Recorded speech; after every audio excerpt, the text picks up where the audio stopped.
Hello everyone, welcome to my kitchen. నేను మీ Priyanka.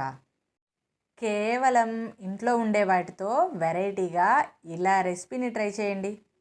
Taste చాలా బాగుంటుంది. మరి ఏ మాత్రం లేట్ చేయకుండా రెసిపీ స్టార్ట్ చేసేద్దామా? ముందుగా ఒక బంగాళాదుంపని ఉడికించి తోలు తీసి వీలైనంత మెత్తగా మ్యాష్ చేసుకొని పెట్టుకోవాలి. అలానే 1 కప్పు వరకు బియ్యాన్ని కూడా తీసుకోవాలి. బంగాళాదుంపని ఉడికించి వీలైనంత మెత్తగా మ్యాష్ చేసుకొని పెట్టుకోవాలి. చూడండి, ఇలా వీలైనంత మెత్తగా మ్యాష్ చేసుకోవాలి. పెద్ద బంగాళాదుంప అయితే ఒకటి సరిపోతుంది, లేదా చిన్నవి 2 బంగాళాదుంపల్ని ఉడికించుకుంటే సరిపోతుంది. ఒక గిన్నెలోకి 1 కప్పు వరకు బియ్యాన్ని వేసుకొని వీటిని శుభ్రంగా కడిగి అరగంట సేపు నానబెట్టుకోవాలి. మీరు ఇక్కడ ఏ బియ్యాన్ని అయినా తీసుకోవచ్చు. నేను రెగ్యులర్గా యూస్ చేసే బియ్యాన్ని తీసుకుంటున్నానండి.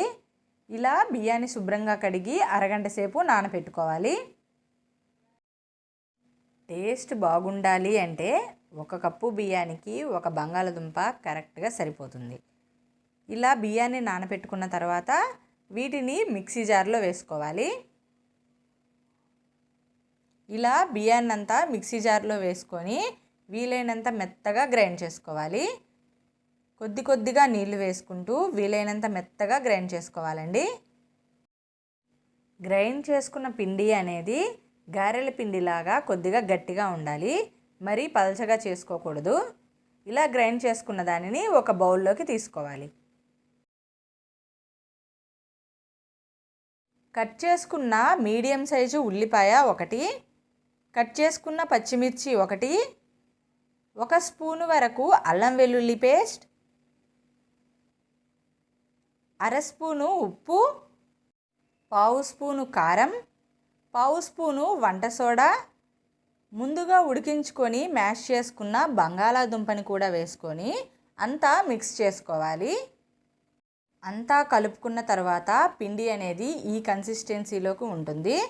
కొద్దిగా పల్చగా అయితే బియ్యపిండి ఒక 3 స్పూన్ల వరకు కూడా యాడ్ చేసుకోవచ్చు. ఇలా రెడీ అయిన మిశ్రమాన్ని చేతికి కొద్దిగా ఆయిల్ అప్లై చేసుకొని రోల్ చేసుకోవాలి. ఆ వీడియో క్లిప్ మిస్ అయ్యిందండి. ఫైనల్గా ఇలా అన్నింటినీ రోల్ చేసుకోవాలి.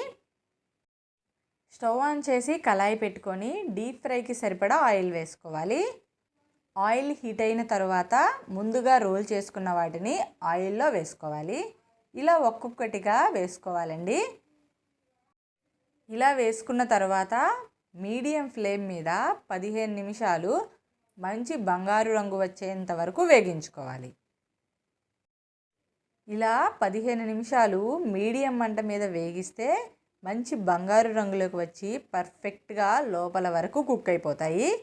ఇలా వేగిన వాటిని ఒక బౌల్లోకి తీసుకోవాలి. అలానే మిగిలిన వాటిని కూడా ఫ్రై చేసుకోవాలి. మంట మీడియం ఫ్లేమ్లో మాత్రమే పెట్టి వేగించాలండి. హై ఫ్లేమ్లో పెడితే పైన వేగిన లోపల పచ్చిగానే ఉంటాయి. సో మంట మీడియం ఫ్లేమ్లో పెట్టి బంగారు రంగు వచ్చేంత వరకు వేగించుకుంటే పర్ఫెక్ట్గా వేగుతాయి. ఇలా అన్నింటినీ ఒక బౌల్లోకి తీసుకోవాలి.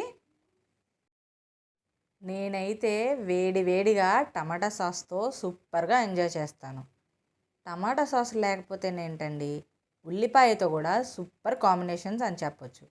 రెసిపీ మీరు కూడా ట్రై చేస్తారు కదా, ట్రై చేసి ఎలా ఉందో కామెంట్ చేయండి. నా ఛానల్ని సబ్స్క్రైబ్ చేసుకోండి. Thanks for watching.